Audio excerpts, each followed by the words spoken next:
नमस्कार सबैजनालाई मास्टर दाजु डिजिटलमा स्वागत छ र आजको यस भिडियोमा चाहिँ हामीले लिएर आएका छौँ बीबीए बीबीएम को 4th सेमेस्टरको legal environment for business in Nepal जुन चाहिँ 2025 को हो यो हैन 2025 हैन आज अहिलेको 2025 हो हैन अहिले 2025 हो सो त्यो यसको क्वेशन यो एक्जाम चाहिँ आज भएको छ हैन सो यो आजकै एक्जामको क्वेशन पेपर हो अनि आज एक्जामतिर बस्नु भएको स्टुडेन्टहरुको लागि चाहिँ एन्सर चेक गर्नलाई सजिलो हुन्छ भने पछि हेर्ने अर्को वर्ष आएर हेर्ने विद्यार्थीहरुको लागि चाहिँ अब पहिलाको वर्ष कस्तो सोधाइ रहेछ भनेर पास्ट क्वेशन जस्तो हुन्छ है त सो त्यो भयो भने अर्को कुरा चाहिँ के भन्दाखेरि हामीले एउटा भिडियो बनाइसकेका छौं त्यो जसमा चाहिँ हामीले इम्पोर्टेन्ट क्वेशन फर ल एक्जाम भनेर चाहिँ बनाएको थियौं सो यही एक्जामको लागि इम्पोर्टेन्ट क्वेशन भनेर बनाएको हो हैन सो त्यो पनि हेर्नु होला त्यहाँबाट नि क्वेशनहरु धेरै आएको छन् हैन सो या त्यो हेर्नुभयो भने फाइदा हुन्छ यो चाहिँ मैले पछि एक्जाम हुने 2026-27 तिर हेर्ने मान्छेहरुको लागि भनेको है त सो या त्यो भन्दै अब अगाडि बढौं फर्स्ट क्वेशन तर्फ है त what is an unlawful agreement भनेको चाहिँ यो भनेको चाहिँ देशको कानुनसँग म्याच नगर्ने अथवा क्ल्याश गर्ने हुन्छ नि देशको लसँग चाहिँ अबाइड भएर नचल्ने खालको अग्रिमेन्टलाई चाहिँ अनलफुल अग्रिमेन्ट भन्छ हैन त्यो बुझिहालिन्छ त्यो लेखिहाल्यो होला है त अनि सेकेन्डमा चाहिँ हाम्रो differentiate between criminal and civil ल क्रिमिनल ल भनेको चाहिँ त्यस्तो ल हो जसले चाहिँ अब होल सोसाइटीलाई प्रोटेक्ट गर्छ हैन सिभिल ल भनेको चाहिँ एउटा पर्टिकुलर इन्डिभिजुअलको लागि बनेको ल हो हैन त्यस्तो कुरा लेखिदिनु पर्यो एउटा डिफरेन्स त्यो भयो भने अर्को भनेको चाहिँ सिभिल लमा परेको मान्छेहरुको लागि चाहिँ पनिशमेन्ट भनेको त्यही ड्यामेजहरु कम्पेन्सेसन तिर्नु पर्ने मात्रै हुन्छ हैन तर क्रिमिनल लको लागि चाहिँ अब जेल सजाय अथवा हुन्छ नि पनिशमेन्ट हुन्छ भनेर भनौं है त सो यो पनि भयो दुईटा डिफरेन्स बिट्विन आइहाल्यो है त अब थर्डमा चाहिँ हाम्रो who is the person of unsound mind भनेको यस्तो मान्छे हो जसको चाहिँ अब माइन्ड साउन्ड छैन भनौं अथवा त्यो मान्छेले चाहिँ कन्ट्र्याक्ट परफर्म गर्न सक्दैन इनक्यापेबल अफ परफर्मिङ कन्ट्र्याक्ट अथवा आफ्नो बिहाफमा चाहिँ डिसिजन लिन सक्दैन भनेर भन्ने हो यसमा चाहिँ हैन सो आफ्नो लागि चाहिँ डिसिजन लिन नसक्ने मान्छे चाहिँ अनसाउन्ड माइन्डको रूपमा क्याटेगराइज गर्न मिल्छ है त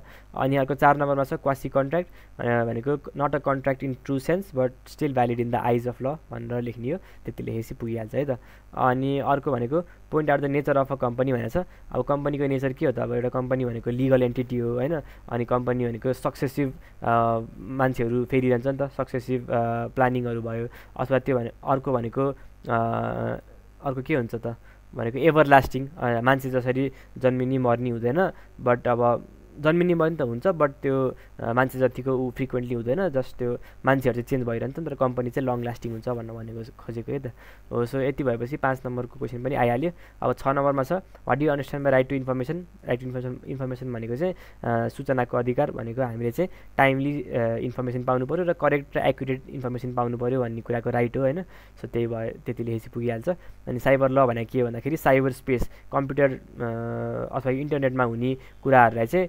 कन्ट्रोल गर्नको लागि चाहिँ बनाइएको ल हो हैन जसले चाहिँ हामीलाई साइबर क्राइमहरुबाट अनि साइबर एथिकल के रे अनएथिकल बिहेभियरहरुबाट चाहिँ बचाउने काम गर्छ है त सो त्यो भइहाल्यो अर्को भनेको 8 नम्बरमा भनेको difference between कोर्सन and undue influence भनेको छ यो दुईटै भनेको चाहिँ फ्री कन्सेन्टको उल्टो फ्री कन्सेन्ट नहुने केसेसहरु चाहिँ कोर्सन र अनड्यू इन्फ्लुएन्स हो हैन हामीले चर्चा गरिसकेका छौं अगाडिको भिडियोमा अब यो कोर्सनको भनेको चाहिँ फिजिकल थ्रेट हो भने अनड्यू इन्फ्लुएन्स भनेको चाहिँ हायर पोजिसनमा भएको मान्छेले चाहिँ लोअर पोजिसनमा भएको मान्छेलाई धम्काएर अथवा इमोसनल थ्रेट दिएर अथवा साइकोलोजिकल थ्रेट दिएर चाहिँ कन्ट्र्याक्ट परफर्म गर्न लगाउनुलाई चाहिँ अनड्यू इन्फ्लुएन्स भनेर भन्छ कोर्सन भनेको चाहिँ फिजिकल तलाई म मार्दिन्छु यो कन्ट्र्याक्ट गर्नुहोस् भने म मार्दिन्छु भनेर भन्यो नि त्यो चाहिँ कोर्सन भयो है त सो त्यो दुईटा भइहाल्यो डिफरेन्स यसो लेख्दाखेरि भइहाल्छ हैन त अर्को भनेको who can demand the performance of contract भनेर भनेको छ यसको आन्सर चाहिँ प्रमिसी जसलाई चाहिँ प्रमिस गरिएको थियो हैन अनि हेयर भन्छ के भन्छ अब यसलाई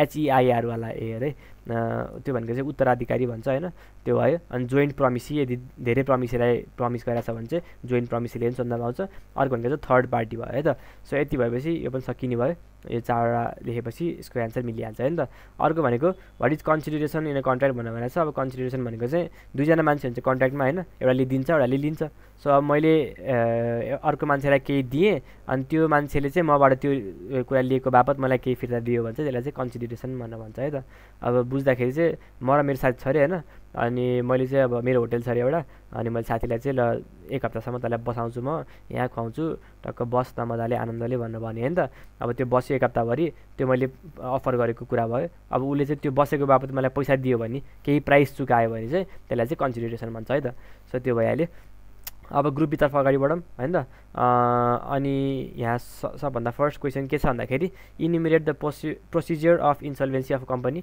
एउटा कम्पनीलाई चाहिँ इन्सल्भेन्सीको प्रोसेसमा लानको लागि चाहिँ के हुन्छ, के गर्नुपर्छ, प्रोसेस के हुन्छ भनेको छ। सुरुमा इनिसिएट गर्नु पऱ्यो इन्सल्भेन्सी, त्यसपछि कोर्टको जजमेन्ट चाहियो, कोर्टको इन्भल्भमेन्ट चाहियो। अब त्यहाँ के गर्ने भनेर कोर्टले भन्नु पऱ्यो हैन। अनि लिक्विडेटरलाई अपोइन्ट गर्नु पऱ्यो, जसले चाहिँ लिक्विडेसन गर्ने हो हैन, त्यो एसेटहरू इभ्यालुएसन गर्ने मान्छेलाई लिक्विडेटर भन्छ हैन, त्यो अपोइन्ट गर्नु पऱ्यो। अनि त्यो कम्पनीको एसेटहरू के छ, एसेटहरूलाई चाहिँ अब कतिको प्राइस छ, कतिको भ्याल्यु छ त्यसको भनेर चाहिँ रियलाइजेसन गर्ने अथवा एसेटहरूलाई चाहिँ एनालाइसिस गर्ने हैन, त्यसको भ्याल्यु कति भनेर पत्ता लगाउने के त्यो मान्छेले त्यो गर्छ, लिक्विडेटरले त्यो गर्छ। अनि त्यो गरिसकेपछि अब जसलाई तिर्न बाँकी छ, जो क्रेडिटरहरू छ, जसलाई तिर्न बाँकी हुन्छ नि त पैसा, हो त्यो तिर्न नसकेर नै इन्सल्भेन्सीतिर जान्छ। सो तिर्न बाँकी भएको मान्छेहरूलाई चाहिँ अब पैसाहरू तिरिन्छ। अनि कतिको अब त्यो भ्यालिडिटी हेरेर सबै कुरा गरेर चाहिँ पैसाहरू सबै तिरिन्छ। अनि सबै कुरा सेटल भइसकेपछि चाहिँ लास्टमा चाहिँ अब डिसोल्युसन हुन्छ। भनेको मतलब त्यो कम्पनीको चाहिँ लिगल अस्तित्व केही पनि रहन्न अबबाट भनेर भनेको है त। सो यो हो हाम्रो प्रोसेस, यसलाई लेख्नुभयो होला मजाले भइहाल्यो है त।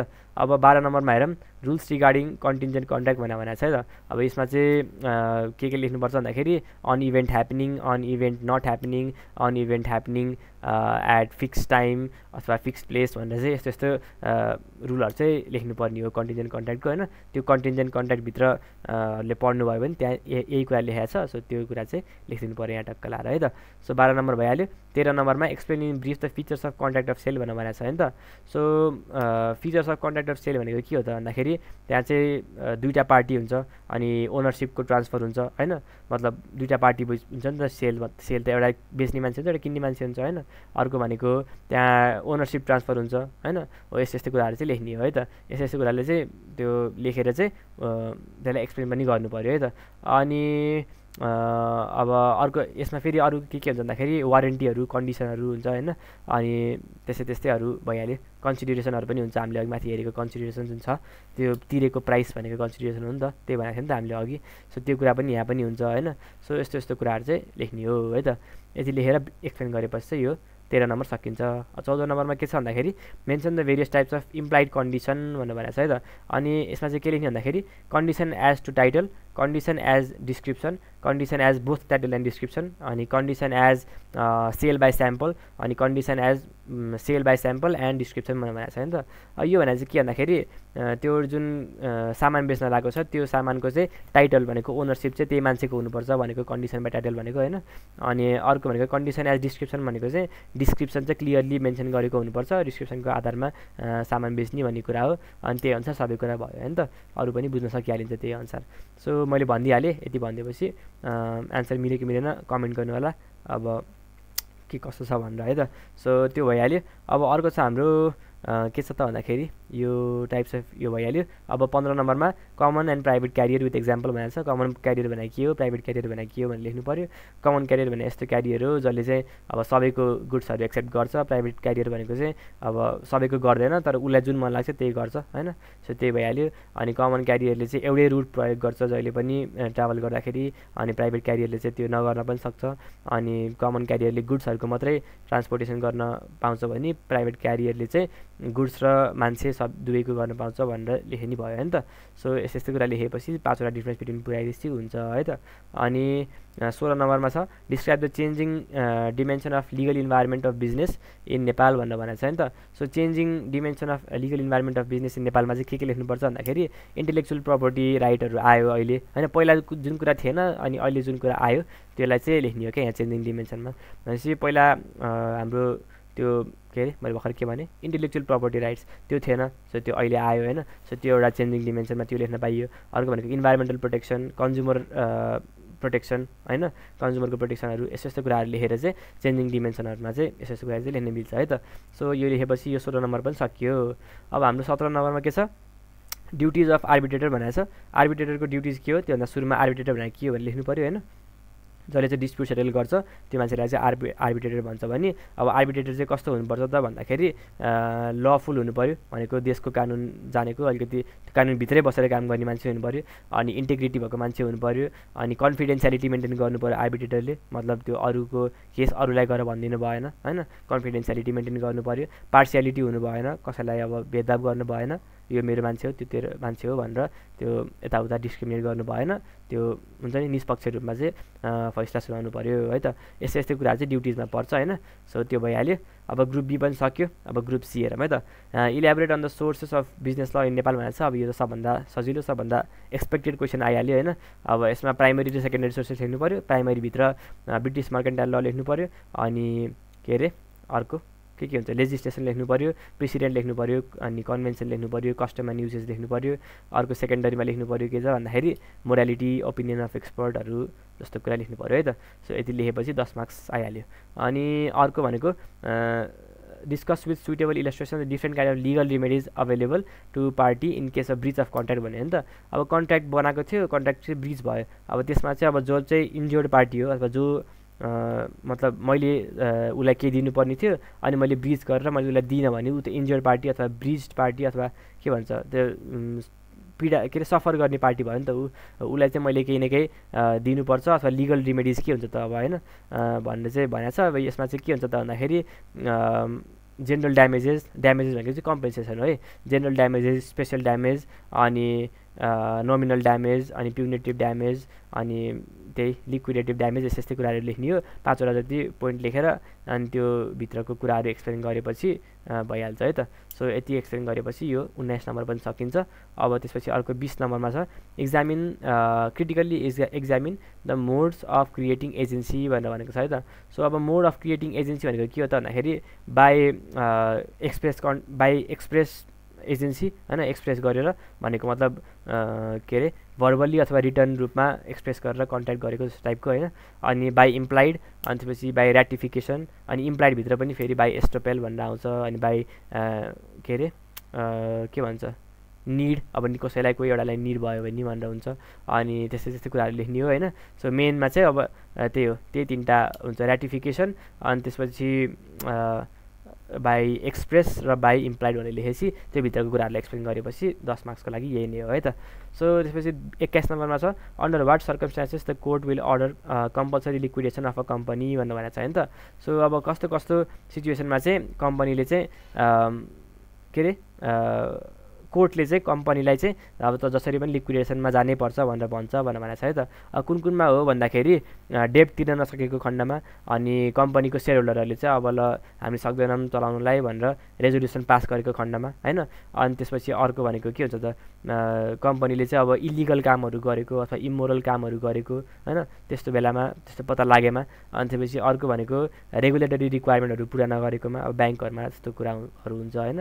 अनि पब्लिक इन्ट्रेस्टको विपरीत गएमा यस्तो यस्तो कुराहरूमा भयो भने चाहिँ कोर्टले चाहिँ कम्पलसरीली लिक्विडेसनमा जानुपर्छ भनेर चाहिँ आदेश दिन्छ होइन।